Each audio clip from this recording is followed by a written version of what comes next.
So at least if Margaret said, well, we all know it happened, but shh, we have to lie to your audience, your huge audience, because we have to be Team Melissa. At least if she said that, I would not have gone along with it because I don't lie to you guys. But at least I would have respected her for understanding that I'm possibly one of the smartest people I've ever met in my entire life. And I don't just mean book smart. So, like, at least I would have been like, at least you're being honest with me and you're asking me to lie to my audience, which I would never do.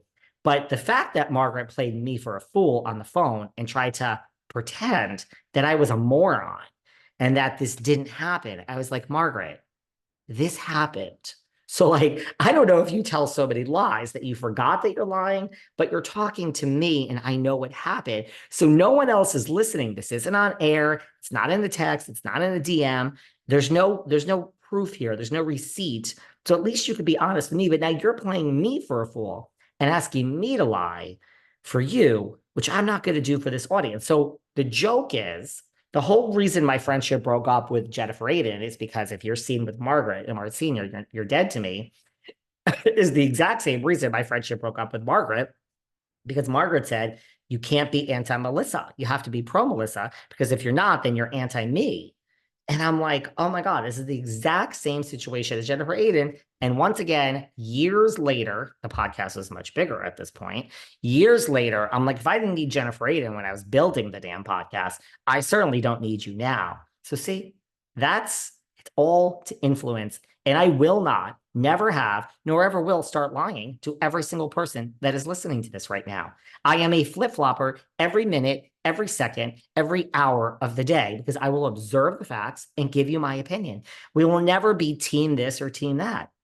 And the joke is, now that the whole thing is falling apart and the wheels are coming off, everyone that's being paid, everyone that's on the take, and I could list them out here. Maybe when the whole season's over, I'll list every single person that's in Teresa's pocket, every person who's in Margaret's pocket. I could do that, and maybe I will, but probably not, because like I don't care and you guys don't care.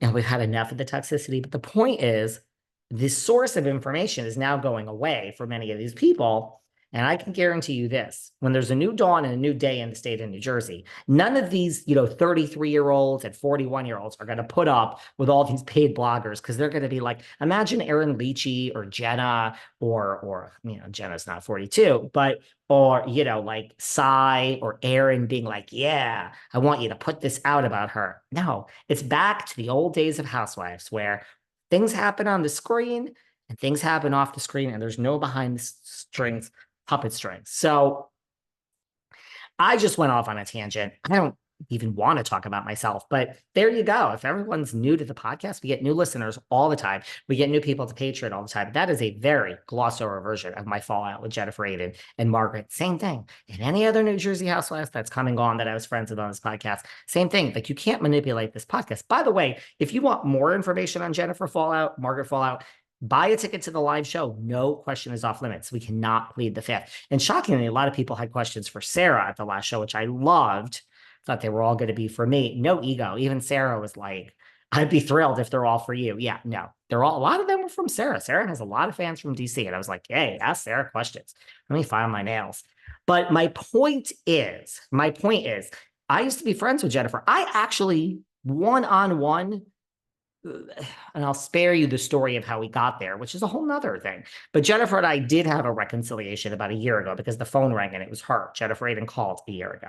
So there you go. We can talk about that another day. But my point is, once I'm good with you one-on-one, I don't care. I've always said that. I've always said if Jen Shaw were my life friend from high school, I would stand behind Jen Shaw. I'm one of those people, if you're really my friend, then I do have a team. If you're my real life friend, not these fake people that none of us are friends with. So my point is, I actually like Jennifer. I still, with all of this, don't think deep down she has a bad heart. I really don't. I just think she can't fucking help herself. So I like Jennifer, and it pains me to say this, but based on the footage, I feel Jennifer should be fucking suspended indefinitely. I don't know how Jennifer Aydin, I'm not talking about all the shit at BravoCon. There's no excuse for using your hand. So I don't care that Danielle Cabral got heated. I don't care that Danielle Cabral got up in her face with hands. That's how she talks.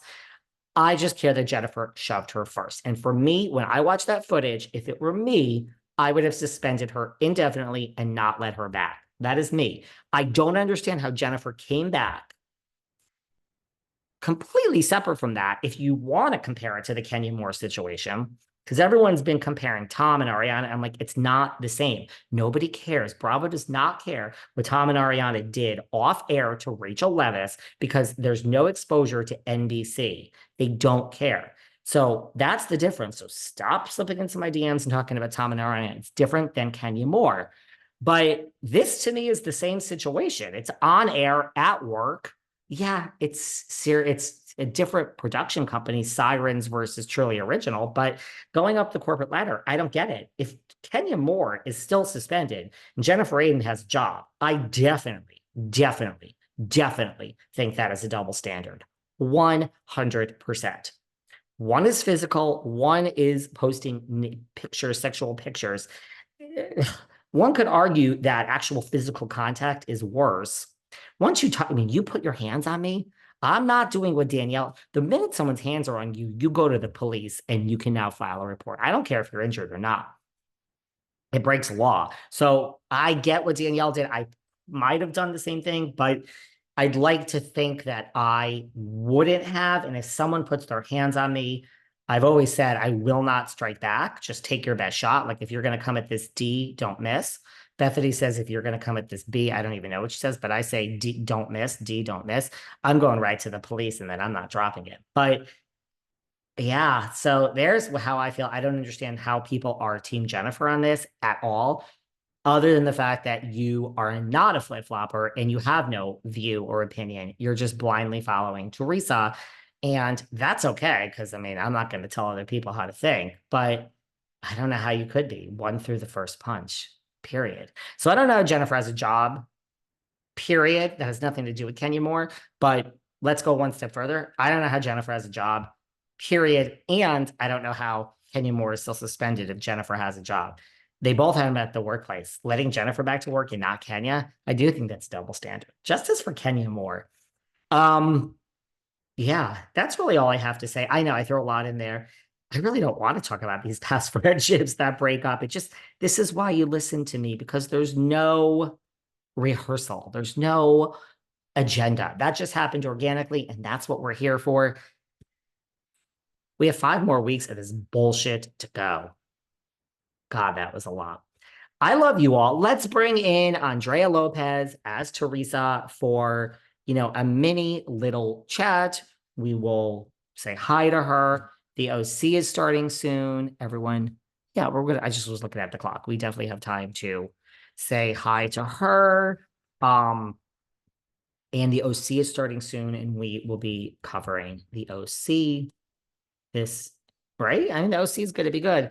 And look, we might have more than 5 weeks left. Just don't forget that we're still we'd be shooting the reunion right about now, which I think it would have been a great reunion. We're still are we going to do one of these alternate endings that Andy keeps promising us? Are we going to go to each person's house, which I vote for? I don't like the 2 teams watching one team and the other team. We all know that everyone in the Melissa camp is going to say, this one was wrong. Everyone's going to say that one was wrong.